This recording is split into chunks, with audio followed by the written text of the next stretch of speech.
Do you want to know why the silent treatment doesn't work to change hearts?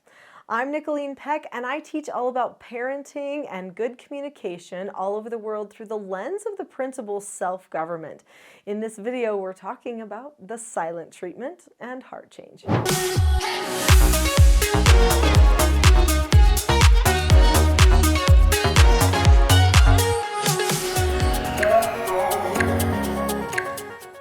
Of course, we all have a goal to have a good, soft heart, to have our hearts changed and united together. Otherwise, we probably wouldn't be on this channel.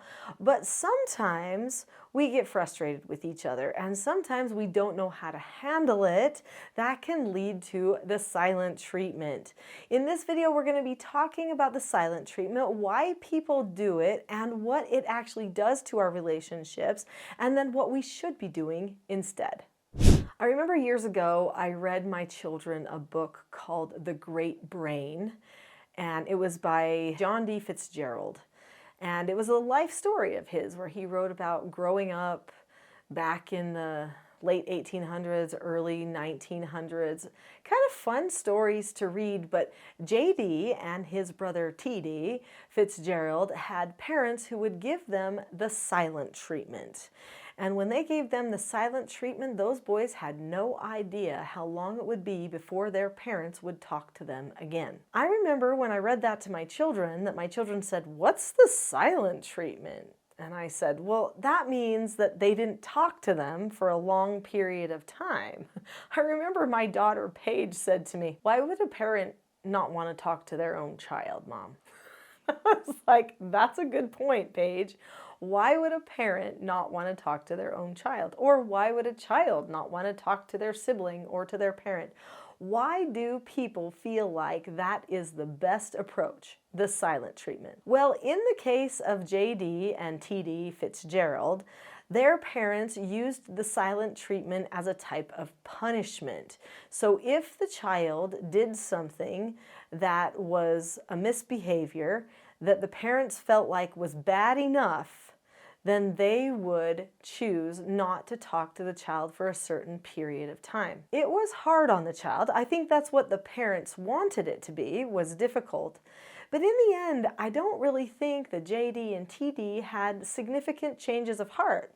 They just felt like, well, okay, this is the way it is. I guess we have to wait it out. I mean, I suppose it's no fun. I suppose it does teach them cause and effect, right? But in the end, I didn't feel like they had a significant heart change because almost immediately after, sometimes even during the silent treatment, they were doing other misbehaviors. So clearly they weren't getting the message. Could it be because the silent treatment is not actually a very good teacher? While the silent treatment does teach a person cause and effect if you're using it in a disciplinary way, because it shows them you did this and now I'm going to do this other thing to you to show my disapproval, it doesn't actually do a lot of teaching. It doesn't help the child know what they should have done, and it doesn't help the child be understood if there's something that's missing in their teaching or the way that they're seeing the circumstance. There are multiple reasons that people use the silent treatment. They don't just use it to punish another person, which quite frankly is a power struggle, okay? That type of punishment is power struggling, and it is manipulative to try to get a person to feel some sort of abandonment, some sort of emotion. So it's not preferred just because of that. But there are some people who give people the silent treatment or don't talk to somebody for other reasons. Maybe the person doesn't know how to handle the situation. Maybe they don't have the skills for how to handle the situation. Or maybe they don't know how to communicate without losing complete control themselves. It could be that they're giving the silent treatment to someone because they don't want to say something that they'll regret. But what they're not recognizing is that when you choose not to talk to somebody about an issue that needs to be talked about, there is another message that's coming through loud and clear. And that message is, I am disconnecting from you. I have a problem with you. But now it's not out in the open, so now everyone has to guess at what the problem is and why. And that is not a good situation to find ourselves in either. The silent treatment can be interpreted multiple ways, but many people on the receiving end of the silent treatment will interpret it as controlling. They'll interpret it as emotionally manipulative, even though they might not think those thoughts. They might feel like there's a removal of love and attachment or bonding from them, and that actually feels painful. They'll then maybe not have as much trust in the person that was doing the silent treatment. So it can be very damaging for relationships. So what does create good relationships? You know, everything on this channel is about relationship building through the lens of the principle self-government. My whole goal of this whole channel, which I'm sure you've noticed if you've subscribed to the videos here, is that I want parents and children to have healthy relationships and to be able to communicate and problem solve in healthy ways. So how do we do that then when we don't have the skills? What should we do? Well, let's talk about that. Connection creates good relationships. So that means that everything that you do when you're teaching your children or correcting your children, instructing, praising, should all lead to connection. I think people naturally think of connecting to their children when they're praising them or telling them that they've done something good, but they don't necessarily naturally think of connecting to their children when the children have done something wrong or something that needs correction. But you should feel connected to your child more during and after correction than you even did before. That is possible. I know it doesn't sound like it is. Maybe it goes against every experience you've ever had, but it's absolutely possible. Corrections can actually be beautiful, unifying moments, especially if they're done with calmness, understanding, and principles and a framework that everybody understands ahead of time so that they know how the problem solving and communication is going to happen. So since connection is something that's good for relationships, that means distance is not. The silent treatment does lead to more distance. When people feel distant from the other people around them, which really is the whole point of the silent treatment, is to not feel connected, then there is a feeling of isolation. That isn't good. Sometimes people can really get in a bad state emotionally and mentally if they find themselves in isolation too often. People are social creatures. We need to have other people around us, working with us, even if we don't always agree. That doesn't mean that it is better to yell at your child. It might not be. You know if you have a tendency to go out of control. But there are better options than yelling or the silent treatment. Those aren't your only two options. You can learn how to get yourself calm and teach your child some skills like how to accept a correction or a consequence. Then you don't need to be afraid of doing the teaching. In these books here, I teach a lot of the skills and principles to self-government. This one is Parenting a House United, and these ones are the Teaching Self-Government's children's books.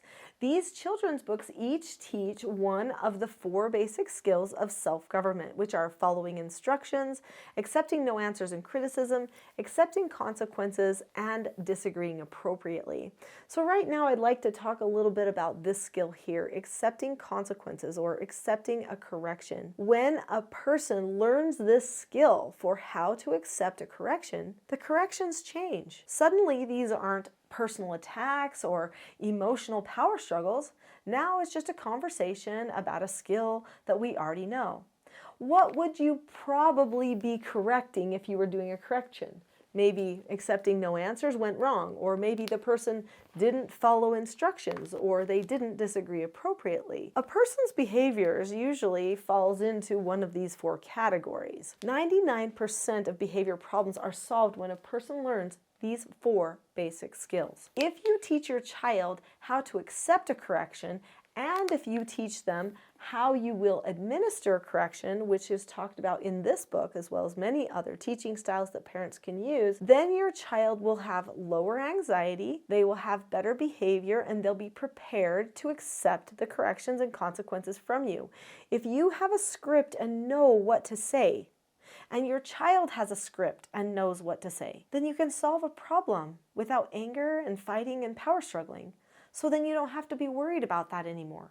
You don't need to think of the silent treatment as your way out of a power struggle. Maybe right now you're using the silent treatment as a back door because the front door seems too scary. But what if there is another door that you have not seen before? And that is the door of self-government. If you can talk about a problem with your children calmly, then you can productively solve your problem. Calm communication is vital for using the skills of self-government. All of those 4 basic skills have something in common, and that is calmness. I know that oftentimes when you're doing a silent treatment for someone, you feel like that was a big enough situation that they needed a really big consequence. Maybe you're doing that because you feel like you wouldn't be calm if you did anything else besides just walk away from the scenario because it seems too large for you. But what if you could help the person analyze the situation so they don't have the problem again? What if you could have an understanding conversation with them where they connect to you, feel safe, and actually feel like they're happy that they have you there to help them through problems just like this? That can happen if you have calmness in your communication. So I have a calm parenting toolkit that shares 10 tools for calmness. That Calm Parenting Toolkit is on my website, teachingselfgovernment.com. When you click the link that is below this video in the description tab, the one that says teachselfgov.com/toolkit, then you can get that Calm Parenting Toolkit for free. So click on the link to that toolkit right now and get 10 tools to help you with your calmness so that you won't feel like you either have to get angry or say nothing and give the silent treatment. The silent treatment does not help with bonding. It does not really help that much with learning either. There are better ways. Just learn the skills that you need and you'll get there.